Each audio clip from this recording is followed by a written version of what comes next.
Welcome to 9+ news. నేను సంగీత. నైరుతి రుతుపవనాలు రాష్ట్రంలోకి ప్రవేశించాయి. ఇప్పటికే కేరళను తాకిన రుతుపవనాలు మరికొన్ని గంటల్లో రాష్ట్రంలోకి ప్రవేశించనున్నాయి. ఈ నేపథ్యంలో ఆంధ్రప్రదేశ్ రాష్ట్రంలో వాతావరణం మారనుంది. రాబోయే 2 రోజుల పాటు రాష్ట్రంలోని పలు జిల్లాల్లో భారీ వర్షాలు కురిసే అవకాశం ఉందని భారత వాతావరణ శాఖ హెచ్చరికలు జారీ చేసింది.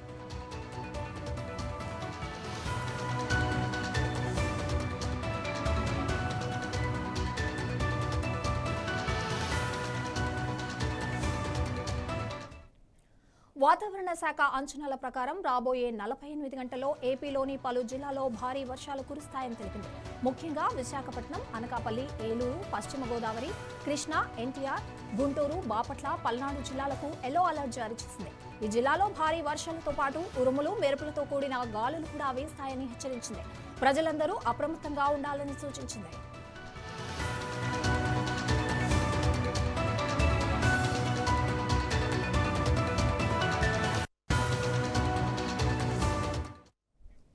వేసవి తాపం, వడగాల్పులతో అల్లాడుతున్న ఆంధ్రప్రదేశ్ ప్రజలకు ఈ వర్షాలు కొంత ఉపశమనాన్ని ఇవ్వనున్నాయి. ఉష్ణోగ్రతలు కూడా గణనీయంగా తగ్గుముఖం పట్టే అవకాశం ఉంది. ఇప్పటికే కేరళను తాకిన నైరుతి రుతుపవనాలు రాష్ట్రంలోకి ప్రవేశించాక దక్షిణ కోస్తా తీరంలో ఈదురుగాలులు తీవ్రత తగ్గుముఖం పడుతోంది. అయితే 2 రోజుల పాటు దక్షిణ కోస్తా తీరంలో మత్స్యకారులు వేటకు వెళ్లరాదని వాతావరణ విభాగం హెచ్చరికలు జారీ చేసింది. రుతుపవనాలు ప్రవేశించే సమయంలో సముద్రం అల్లకల్లోలంగా ఉంటుందని, చేపల వేటకు వెళ్లడం ప్రమాదకరమని సూచించింది.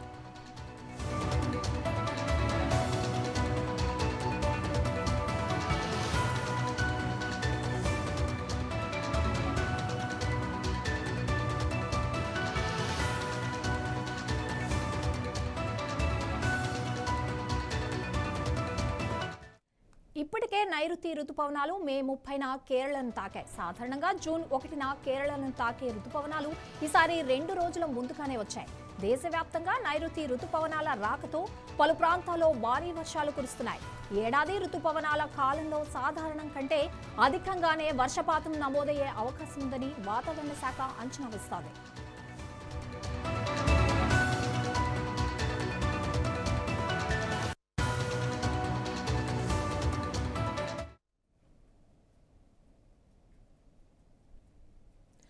ప్రభుత్వ ఉద్యోగాల భర్తీపై తెలంగాణ పబ్లిక్ సర్వీస్ కమిషన్ కీలక ప్రకటన చేసింది. వాళ్ళ 3 కొత్త ఉద్యోగ నోటిఫికేషన్ల విడుదల చేయనున్నట్లు Telangana public service commission chairman Venkatesan తెలిపారు. సింగిల్ పోస్టు ఖాళీలు కలిపి సుమారు 25 వరకు నోటిఫికేషన్లు ఉన్నాయన్నారు. ఈ నెలలో మరిన్ని నోటిఫికేషన్లు విడుదల చేస్తామని చెప్పారు. ఇప్పటికే ఆర్థిక శాఖ నుండి 3800 పోస్టులకు అనుమతి లభించిందని, అందులో ఫారెస్ట్ బీట్ ఆఫీసర్ పోస్టులు 1393 ఉన్నాయని చెప్పారు. అలాగే అటవీ శాఖలో 3093 పోస్టుల భర్తీకి మార్గం సుగమమైందని ఆయన తెలిపారు. ఒక్కో జోన్కు ఒక్కోసారి పరీక్ష నిర్వహించాలని ఆలోచిస్తున్నామని, ఒక జోన్లో పరీక్ష రాసిన వారు మరో జోన్లో రాసే అవకాశం ఉండదన్నారు. రిక్రూట్మెంట్ ప్రక్రియ పూర్తిగా కంప్యూటర్ ఆధారిత విధానంలో నిర్వహించనున్నట్లు పేర్కొన్నారు. తెలంగాణ పబ్లిక్ సర్వీస్ కమిషన్ను యూపీఎస్సీ తరహాలో బలోపేతం చేసి ప్రతిభ ఆధారిత నియామక వ్యవస్థను తీసుకురావడమే లక్ష్యమని వెంకటేశన్ స్పష్టం చేశారు. మొత్తానికి భారీ స్థాయిలో ఉద్యోగ నోటిఫికేషన్లు విడుదలకు రంగం సిద్ధమవడంతో నిరుద్యోగుల్లో ఆశలు పెరుగుతున్నాయి.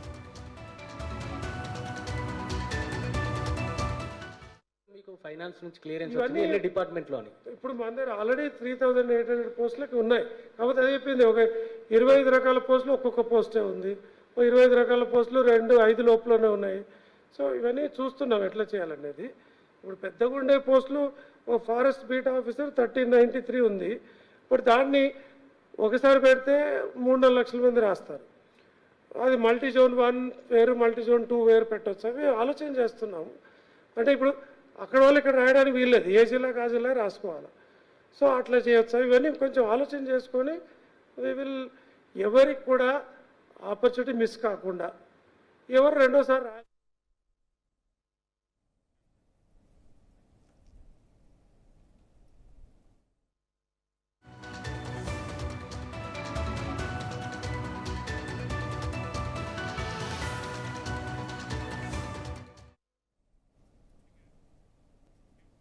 మాదాపూర్ డివిజన్ పరిధిలోని గోకుల్ ప్లాట్స్ కాలనీలో విచ్చలవిడిగా బెల్ట్ షాపులు తెరిచి నకిలీ మద్యం అమ్ముతూ ప్రజల ప్రాణాలతో చెలగాటమాడుతున్నారని స్థానిక మహిళలు పీఎస్సీ చైర్మన్ అరికపూడి గాంధీ దృష్టికి తీసుకొచ్చారు. మహిళల విజ్ఞప్తులను స్వీకరించిన గాంధీ వెంటనే స్పందించి అర్ధరాత్రి సమయంలో స్వయంగా కాలనీకి వెళ్లి బెల్ట్ షాప్ నిర్వాహకులను రెడ్ హ్యాండెడ్ గా పట్టుకున్నారు. అక్కడికక్కడే ఎక్సైజ్ పోలీస్ అధికారులకు సమాచారం అందజేసి వారిని ఘటనా స్థలానికి రప్పించి నిర్వాహకులను అప్పగించారు. ఈ ఘటనతో మహిళా సోదరీమణులు కాలనీ వాసులు పీఎస్సీ చైర్మన్ కు కృతజ్ఞతలు తెలిపారు.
ప్రశాంతమైన కాలనీలో బెల్ట్ షాపులు పెట్టి నకిలీ మద్యం అమ్ముతూ ప్రజల ప్రాణాలతో ఆడుకునే వారిని ఎంతటి వారినైనా వదిలిపెట్టేది లేదని అన్నారు. చట్టపరమైన కఠిన చర్యలు తీసుకుంటామని స్పష్టం చేశారు. ఇంత జరుగుతున్నా ఎక్సైజ్ శాఖ అధికారులు నిర్లక్ష్యం వహించడంపై ఆయన తీవ్ర అసంతృప్తి వ్యక్తం చేశారు. అలసత్వం ప్రదర్శిస్తున్న అధికారుల తీరును ఉన్నత అధికారుల దృష్టికి తీసుకెళ్లే చర్యలు తీసుకుంటామని తెలిపారు. గతంలో కల్తీ మద్యం తాగి సుమారు 18 మంది వరకు మరణించిన సంఘటనలున్నాయని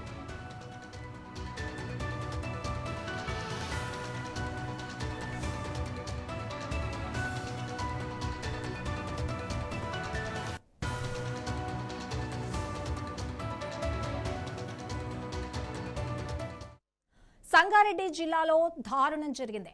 గుమ్మడిదల మండలం అనారం వద్ద ఘోర రోడ్డు ప్రమాదం సంభవించింది. బొలెరో వాహనాన్ని టిప్పర్ ఢీకొట్టడంతో ఒకరు అక్కడికక్కడే మృతి చెందారు. ప్రమాదంలో ఇద్దరి పరిస్థితి విషమంగా ఉంది. సమాచారం అందుకున్న పోలీసులు వెంటనే ఘటనా స్థలానికి చేరుకున్నారు. కేసు నమోదు చేసి దర్యాప్తు చేస్తున్నారు.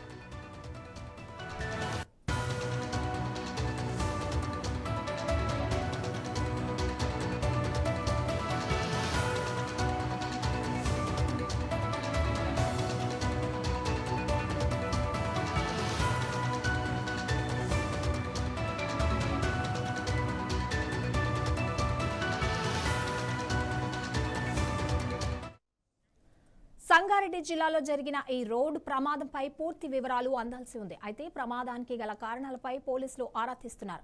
అతివేగం, అజాగ్రత్తే ఈ ప్రమాదానికి కారణమని ప్రాథమికంగా అంచనా వేస్తున్నారు. మృతుడిని క్షతగాత్రులను గుర్తించే ప్రయత్నాలు జరుగుతున్నాయి. పోస్ట్ మార్టం నిమిత్తం మృతదేహాన్ని ఆసుపత్రికి తరలించారు. ఈ ఘటనపై పూర్తి స్థాయి దర్యాప్తు చేపట్టినట్లు పోలీసులు తెలిపారు.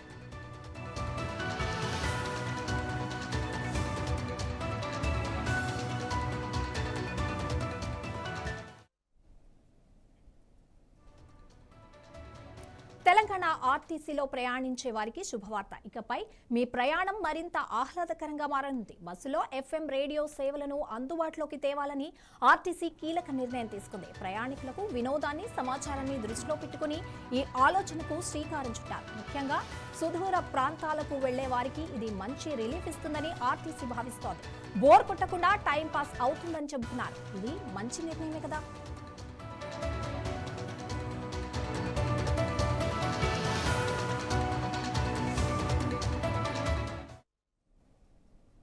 ఆర్టీసీ బస్సులో కూర్చుంటే పాటలు వినొచ్చు, వార్తలు తెలుసుకోవచ్చు, వాతావరణం అప్డేట్స్ కూడా ఉంటాయి. రహదారి భద్రతపై కూడా సూచనలు ఇస్తారు. సిబ్బంది అనుభవాలు పంచుకుంటారు. పాటలు మాత్రమే కాదు, ప్రయాణానికి సంబంధించిన అవగాహన సమాచారాన్ని కూడా అందించాలనేదే ఆర్టీసీ ఆలోచన.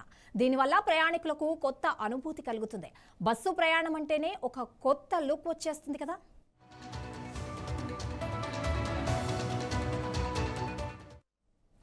ఎఫ్ఎం సేవలను త్వరలోనే కార్యరూపంలోకి తీసుకొచ్చేందుకు ఆర్టీసీ సన్నాహాలు చేస్తోంది. తొలి దశలో కొన్ని బస్సుల్లో పైలట్ ప్రాజెక్టుగా స్టార్ట్ చేస్తారని తెలుస్తోంది. తర్వాత దశల వారీగా అన్ని బస్సులకు విస్తరించే ప్లాన్లో ఉన్నారు. ఇది ప్రయాణికులకు నిజంగా ఒక కొత్త అనుభూతినిస్తుంది. ఆర్టీసీ చైర్మన్ ఎండీ ఈ ప్రాజెక్టుపై ప్రత్యేక శ్రద్ధ పెట్టినట్లు సమాచారం. ఆధునికత వైపు ఆర్టీసీ అడుగులు వేస్తోందనడానికి ఇది ఒక నిదర్శనం. ఈ వినూత్న ప్రయోగంపై ప్రజల నుండి మంచి రెస్పాన్స్ వస్తోంది.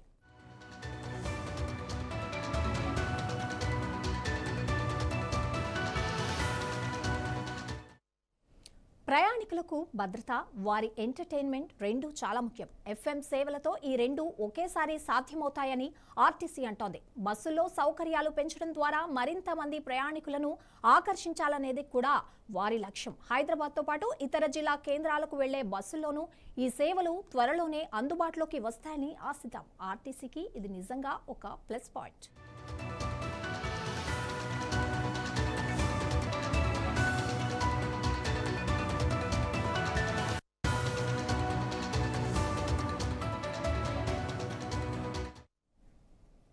గ్రామాల్లో సరైన వైద్యం అందక ఎంతో మంది ప్రాణాలు కోల్పోతున్న పరిస్థితులను మనం చూస్తూనే ఉన్నాం.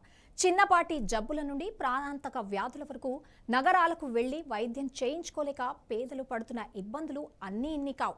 ఇలాంటి నిరుపేదలకు అండగా నిలుస్తూ నాగర్ కర్నూలు జిల్లా కందుకూరు మండలం గూడూరులో ఒక బృహత్తర కార్యక్రమం జరిగింది. స్థానిక ప్రజల ఆరోగ్య భద్రతే ప్రధాన లక్ష్యంగా లిమ్స్ ఆసుపత్రి ఆధ్వర్యంలో ఉచిత భారీ వైద్య శిబిరాన్ని ఏర్పాటు చేశారు.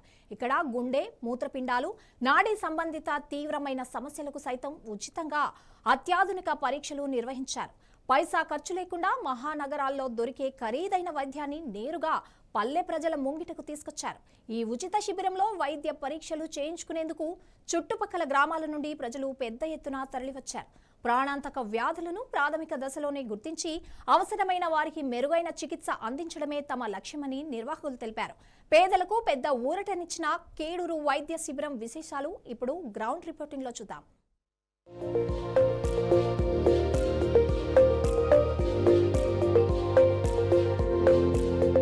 గూడూరులో పేదల కోసం ఒక గొప్ప ముందడుగు పడింది. నాగర్ కర్నూలు జిల్లా కందుకూరు మండలం పరిధిలోని ఓ ప్రాంతంలో లిమ్స్ ఆసుపత్రి బృందం భారీ ఉచిత వైద్య శిబిరాన్ని ఏర్పాటు చేసింది. గ్రామీణ ప్రజల ఆరోగ్య భద్రతే లక్ష్యంగా ఈ బృహత్తర కార్యక్రమం మొదలైంది. ఉదయం నుండే స్థానికులు శిబిరానికి బారులు తీరారు. తమ ఆరోగ్య సమస్యలను నిపుణులైన వైద్యులకు వివరించి తగిన సలహాలు పొందారు. నేను ఈ హాస్పిటల్ స్టార్ట్ చేయకముందు సంది ఇక్కడ చిన్న క్లినిక్ పెట్టి ఉండే కందుకూరు ఎక్స్రోడ్లో అప్పటి నుంచి చేయించుకుంటున్నాను సార్. ఇప్పుడు ఇంతకుముందు అంటే మేము అన్ని ప్రాబ్లాలకు వస్తాం ఇక్కడ. ఇప్పుడు పక్షవాతం మా బావగారికి పక్షవాతం లేక వచ్చింది. ఓవైసీ పోయినాము. ఓవైసీలో గిట్ట మాకు మంచిగా అనిపించక మాకు ఈ శంకరెడ్డి గారు అనుకూలంగా సహకరిస్తారు కాబట్టి అక్కడ నుంచి డిశ్చార్జ్ చేయించుకొని ఇక్కడికి వచ్చినాము. చాలా గౌరవంగా చూస్తాడు మేడం. గౌరవంగా చూసి తన సొంత ఫ్యామిలీ లాగా చూసుకుంటూ ట్రీట్మెంట్ చేస్తాడు. చాలా మంచిగా చూస్తారు. ఇక్కడ చాలా రోజుల నుంచి నేను వస్తున్నాను. ఇంతకుముందు నేను వేరే దగ్గరికి వెళ్ళాను, కానీ అక్కడ కొన్ని నచ్చక అక్కడ నుంచి ఇక్కడ షిఫ్ట్ అయ్యాను. ఇక్కడ అయితే ప్రస్తుతానికైతే మంచిగానే చూస్తున్నారు. మా చుట్టుపక్కల ఏరియా సర్కిల్లో కూడా అడిగాను, వాళ్ళు కూడా చాలా మంచిగా చూస్తున్నారని చెప్పేసి అన్నారు. మాతోటి మంచి ట్రీట్మెంటే చేస్తారు. ఏమైనా మనకు డిస్కౌంట్స్ కానీ ఏమైనా స్కానింగ్, ఎక్స్రే లాంటివి ఏమైనా తీపించుకున్నా కూడా మనకి ఇక్కడ చూపించుకున్న రెగ్యులర్ కస్టమర్ అయితే చాలా డిస్కౌంట్ చేసి కూడా చూస్తారు మనకి ఇక్కడ. నిజానికి మహానగరాలకు వెళ్లి వేలాది రూపాయలు, లక్షలు వెచ్చించి ఖరీదైన వైద్యం చేయించుకునే స్తోమత పల్లెల్లో చాలా మందికి ఉండదు. అందుకే అత్యున్నత వైద్యాన్ని లిమ్స్ ఆసుపత్రి సిబ్బంది నేరుగా వాళ్ల దగ్గరికే తీసుకొచ్చారు. గుండె, మూత్రపిండాలు, నాడీ సంబంధిత వ్యాధులకు ఇక్కడే ఉచితంగా అత్యాధునిక పరీక్షలు నిర్వహించారు. ₹1 కూడా ఖర్చు లేకుండా పెద్ద పెద్ద రోగాలకు పరీక్షలు చేస్తుండటంతో చుట్టుపక్కల గ్రామాల ప్రజలు ఆశగా తరలివచ్చారు. సాధారణ వైద్య పరీక్షలతో పాటు ప్రాణాంతకమైన వ్యాధి నిర్ధారణ పరీక్షలు కూడా ఉచితంగానే చేశారు.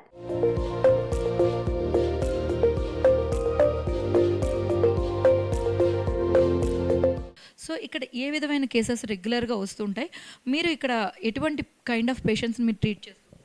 ఎక్కువగా ఇక్కడ వైరల్ ఫీవర్స్ ఒకటి, ఇంకా డయాబెటీస్, అది అన్కంట్రోల్డ్గా ఉండడం. మెయిన్గా నేను చాలా మందికి షుగర్ ఉండడం ఓకే, కానీ అది కంట్రోల్ లేకపోవడం చూశాను. బీపీ అయితే చాలా కామన్గా అందరికీ చూస్తున్నాను. బీపీ టాబ్లెట్స్ వేసుకుంటూనే ఉంటారు. ఇంకొకటి బాడీ పెయిన్స్, ఎక్కువ పని చేయడం వల్ల బాడీ పెయిన్స్, డీహైడ్రేషన్, ఇలాంటి కేసెస్ నేను ఎక్కువ చూస్తుంటాను ఇక్కడ. ఇంకా స్ట్రోక్స్ కూడా ఇక్కడ చాలా ఎక్కువ, అంటే బ్రెయిన్లో బ్లడ్ క్లాట్ అవ్వడం, అలాంటి కేసెస్ కూడా ఇక్కడ చాలా ఎక్కువగా చూస్తున్నాం.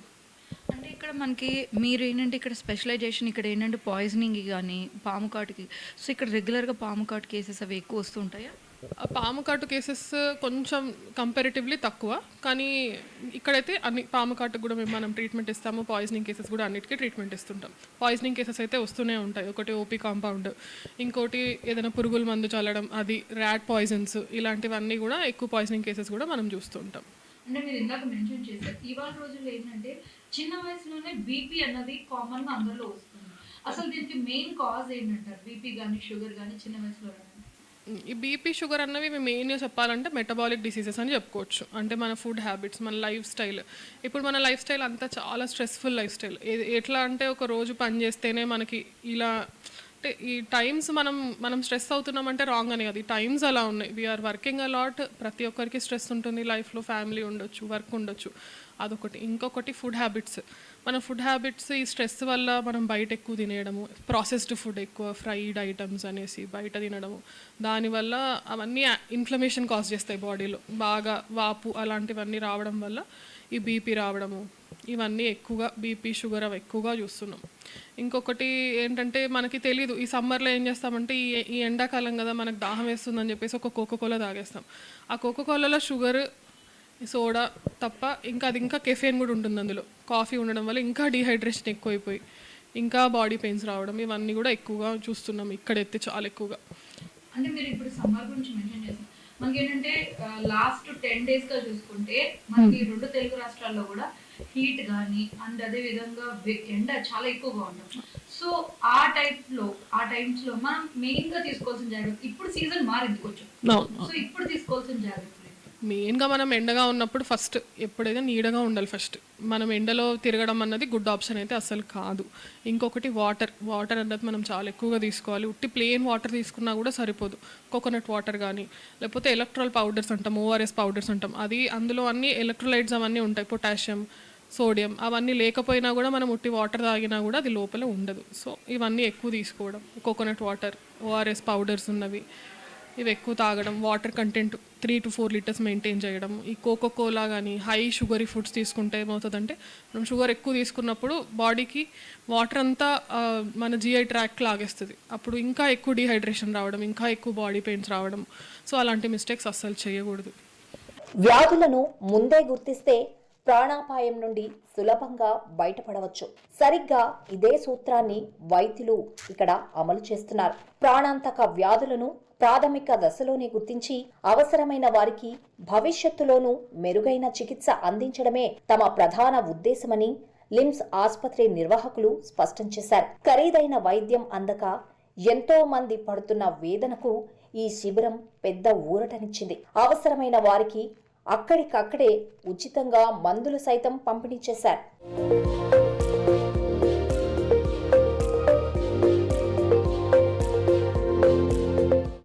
నేను 2014లో రూరల్ ఏరియాలో హాస్పిటల్ స్టార్ట్ చేశాను.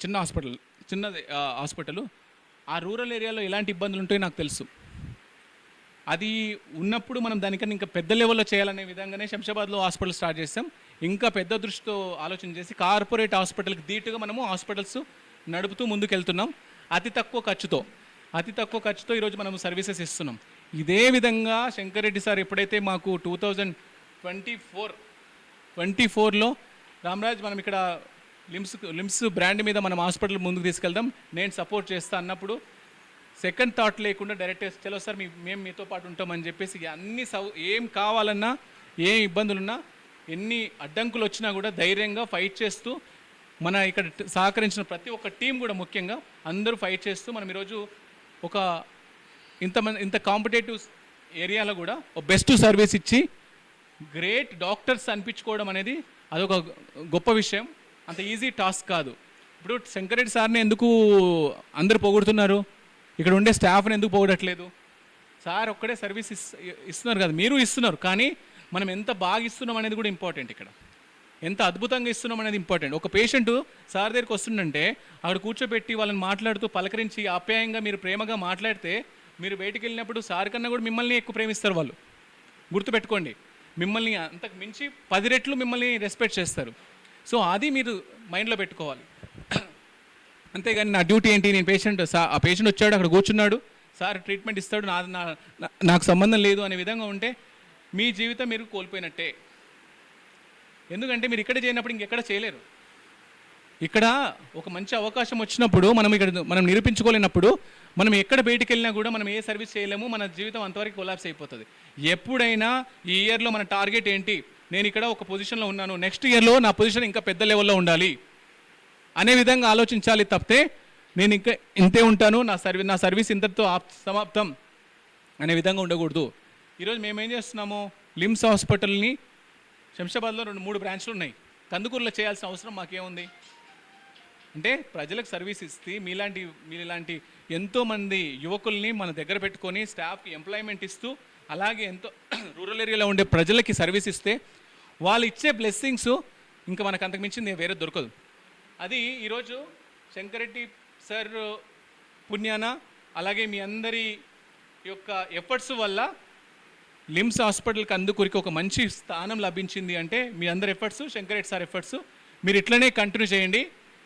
మీరు ఇదే బెస్ట్ సర్వీస్ ఇవ్వండి. పేషెంట్ వచ్చినప్పుడు డబ్బుల కోసం ఆలోచన చేయొద్దు. గుర్తుపెట్టుకోండి, నేను శంకరెడ్డి సార్ ఎప్పుడు డిస్కస్ చేస్తూనే ఉంటాం, వాళ్ళు వచ్చినప్పుడు ఫస్ట్ ట్రీట్మెంట్ చేయండి. డబ్బులు ఇవ్వకపోతే ఇవ్వకపోని, మనీ కోసం మీరు పాకులాడొద్దు. ఎంతసేపు సర్వీస్ ఇవ్వడానికి కోసం పాకులాడండి, బెస్ట్ సర్వీస్ ఇవ్వడానికి పాకులాడండి, వాళ్ళని కాపాడడానికి ప్రయత్నం చేయండి, పేషెంట్ని కాపాడడానికి ప్రయత్నం చేయండి, ఆరోగ్యవంతంగా తీర్చిదిద్ది వాళ్ళ ఇంటికి పంపించే విధంగా ప్రయత్నం చేయండి. కానీ వచ్చినప్పుడు నాకు డబ్బులు కట్టండి, మనీ కడితేనే మేము ట్రీట్మెంట్ చేస్తామనే అహంకారంతో మాట్లాడితే అది మీకు నష్టము, ప్లస్ హాస్పిటల్ కూడా నష్టం. సో అది మైండ్లో పెట్టుకొని ప్రతి ఒక్కరు కూడా శ్రద్ధగా మీ యొక్క మనసు పెట్టి హాస్పిటల్ మనది నాది అనే ఫీలింగ్తో పనిచేస్తూ వచ్చే ప్రతి పేషెంట్ నా వాడు నా మనిషి అని ఫీల్ అవుతూ సర్వీస్ చేస్తే మీరు ఎల్లప్పుడూ మీరు ఒక ఉన్నత స్థాయిలో ఉంటారు. అలాగే మీ హాస్పిటల్ కూడా ఉన్నతమైన స్థాయిలో ఉంటుంది. ఆ పేషెంట్లను కూడా మీరు బయటికి వెళ్ళినప్పుడు మిమ్మల్ని మనసులో పెట్టుకొని ప్రేమిస్తారు. ఇది దృష్టిలో పెట్టుకొని పనిచేయండి. ఈ యొక్క 2nd యానివర్సరీ సందర్భంగా మీ అందరికీ ఈ 3-4 పాయింట్స్ చెప్పాలని అనిపించింది, చెప్తున్నాను.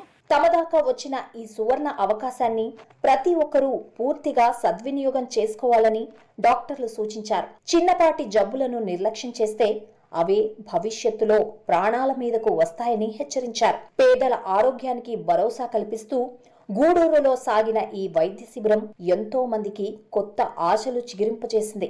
ఇలాంటి కార్యక్రమాలు భవిష్యత్తులోనూ కొనసాగాలని స్థానిక ప్రజలు కోరుకుంటున్నారు. లిమ్స్ హాస్పిటల్ ఇక్కడ పెట్టడం గల మూల కారణం ఏంటంటే ఈ ఊరిలో ఉన్న ప్రజలకి మనము అతి తక్కువలో వైద్యం అందించాలని చెప్పి సదుద్దేశంతో లిమ్స్ హాస్పిటల్ డాక్టర్ రామరాజు గారు ఇక్కడ డాక్టర్ శంకర్ సార్ కలిసి ఇక్కడ హాస్పిటల్ పెట్టడం జరిగింది. ఈ హాస్పిటల్లో మనకి ఏంటి అంటే డాక్టర్ శంకర్ సార్ వచ్చేసి స్టోన్స్కి మాసం చూస్తారన్నమాట.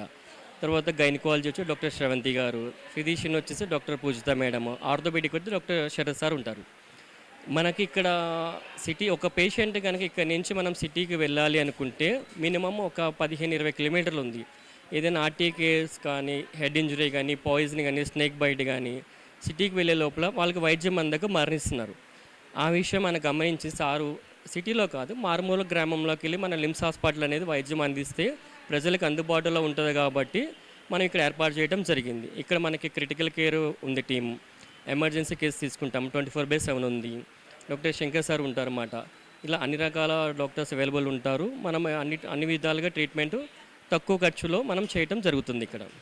మనం ఇక్కడ పేషెంట్కి సంబంధించి హెడ్ ఇంజరీ అయినప్పుడు సిటీ స్కాన్ కూడా మనకు అందుబాటులో ఉన్నది. అలాగే ఆడవాళ్ళకి గైనికి సంబంధించి కానీ, ప్రెగ్నెన్సీ సంబంధించి కానీ ఏమంటే అల్ట్రాసౌండ్ స్కాన్ కూడా చేయడం జరుగుతుంది. గుండెకి సంబంధించి స్కాన్ డాక్టర్ విశ్వనాథ్ గారు వచ్చి చేయడం జరుగుతుంది.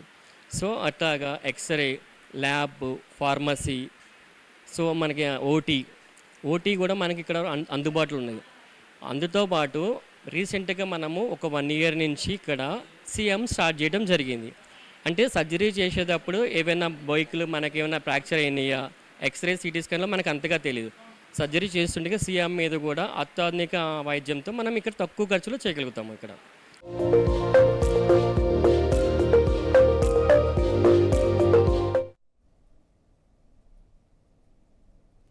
వైద్యం వ్యాపారంగా మారిన ప్రస్తుత రోజుల్లో ఇలాంటి ఉచిత శిబిరాలు ఎంతో అవసరం. లిమ్స్ ఆసుపత్రి చొరవతో కందుకూరు మండలంలో చుట్టుపక్కల పేదలకు నాణ్యమైన వైద్యం అందుబాటులోకి వచ్చింది. గుండె, కిడ్నీ లాంటి తీవ్రమైన సమస్యలకు సైతం అక్కడికక్కడే పరీక్షలు చేయడం నిజంగా అభినందనీయం. ఈ శిబిరంలో పరీక్షలు చేయించుకున్న వారికి అవసరాన్ని బట్టి తదుపరి చికిత్సలు కూడా అందించనున్నారు. ఖరీదైన వైద్యాన్ని భరించలేని గ్రామీణ ప్రజలకు ఇలాంటి కార్యక్రమాలు కొండంత అండగా నిలుస్తాయి.